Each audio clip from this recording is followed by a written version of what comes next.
Okay, YouTube, this is just another problem in which I'm going to work through solving a 3 by 3 linear system, but this time I'm going to go less through the steps, explicitly writing them out, and more just kind of through the process, and you guys can follow along and see if you're doing the same thing. So first things first, let's do this. We're going to solve a 3 by 3 system. Our goal is to eliminate a variable and turn it into a 2 by 2 system. So let's pick a variable here to eliminate, and I'm looking at my y's. Just looking at this, I would see that adding my first equation to my last equation already would cancel out my y. So this would be a benefit to use our y variable to eliminate. And also because I could take this down here times 2, and that would then eliminate with my second equation. So here's what we're going to do. We're going to choose to eliminate y's. So eliminate the y variable. Now, the other thing I'm going to make sure that I do here is stay organized. So off on the left side here we have three equations, 1, 2, and 3. So let's do this first. I noticed that if I use equations 1 and 3, as I had mentioned, that my y's would cancel out easily. So I'm just going to go ahead and rewrite my system. 4x plus 3y minus 5z equals negative 9 in my first equation. And my third equation is 3x minus 3y plus 4z's, and this is equal to 19. So let's go ahead and do this because I don't have to multiply anything. My y's already cancel. Let's get our new two variable equation, in this case 7x, and it looks like minus 1z here is equal to, this comes out to be 10. So just like we did last time, let's put a box around this. We're going to save this for later. We need at least one more equation that just has x and z in it. So now let's go back and say, instead of using equations 1 and 3, what other two equations could I use? 1 and 2 or 2 and 3 that would be easy to cancel these things out? I'm going to use 2 and 3 again just because I know I could take this times 2 down here and then it would become a negative 6y and cancel with my positive 6y in my second equation. So in an effort to be organized, we're going to write off on the left side equations 2 and 3 are the ones I'm working with, and I'm just going to rewrite these for now. 6x plus 6y minus 3z equals 6, and then 3x minus 3y plus 4z equals 19. So let's go ahead and do this. We're going to take this second equation times a 2. And so we're going to rewrite this now. So our first equation of these two, 6x plus 6y minus 3z equals 6, that's still the same equation. Our second equation now, though, becomes this: positive 6x, negative 6y, positive 8z, and I suppose if we double 19, we get 38. So again, we're trying to cancel out our y's here. We certainly do so. We just get left with 12 x's, and in this case, it looks like we get left with 5 z's, and adding our constants together, 38 and 6, I just want to show you here, 38 and 6, 44. So we get 44. So once we obtained our two equations, each with two of the same types of variables, the idea was, here's what we could do. We could create a 2 by 2 system.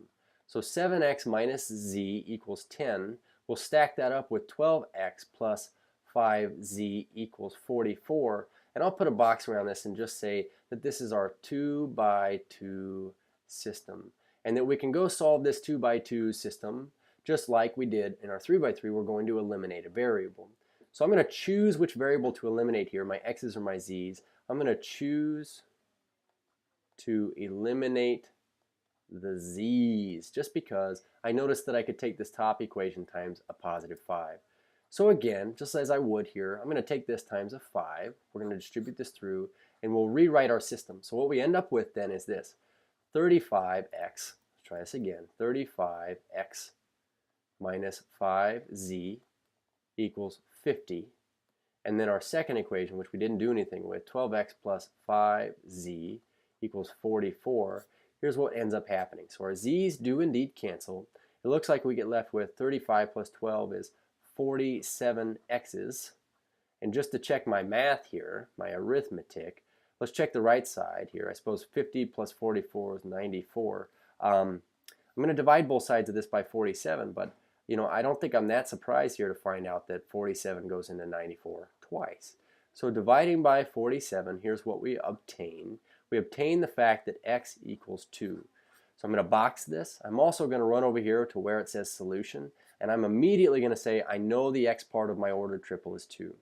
So now remember, the goal is to go back and find out, well then what are y and z? Well, when we get this unknown, our goal is going to be better accomplished if we always plug this back into our 2 by 2 equation, because using the fact that x is 2, we'll be able to solve for z.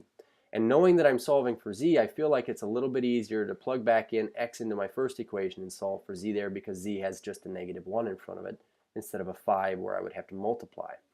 So, or divide, excuse me.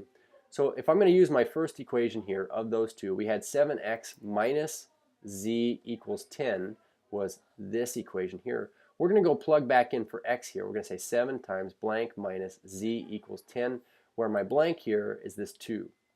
So simplifying, we get 14 minus z equals 10.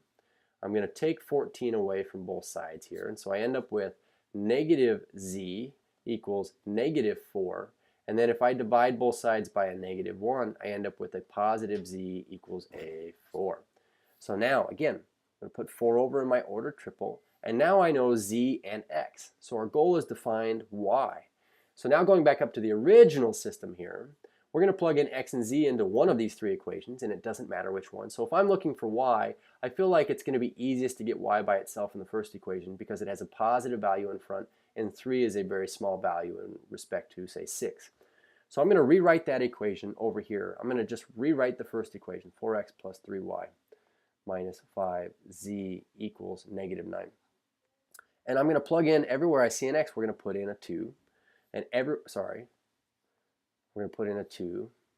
Let's try this again. Everywhere I see an x, we're going to put in a 2, and everywhere we see a z, we're going to put in a 4. So we get 4 times, let me rewrite my 4, 4 times blank plus 3 times y minus 5 times blank equals -9, where we're putting in a 2 for x and a 4 for y. So we end up simplifying this. We get 8 plus 3y minus 20 equals -9. When you combine your 8 and your -20, those combine out to be a -12. So -12 plus 3y equals -9. Now we can add 12 to both sides of this equation, and we get left with 3y equals +3. And dividing both sides of this by 3, what we see is that y equals 1. So here's our final part of our solution, which is an ordered triple.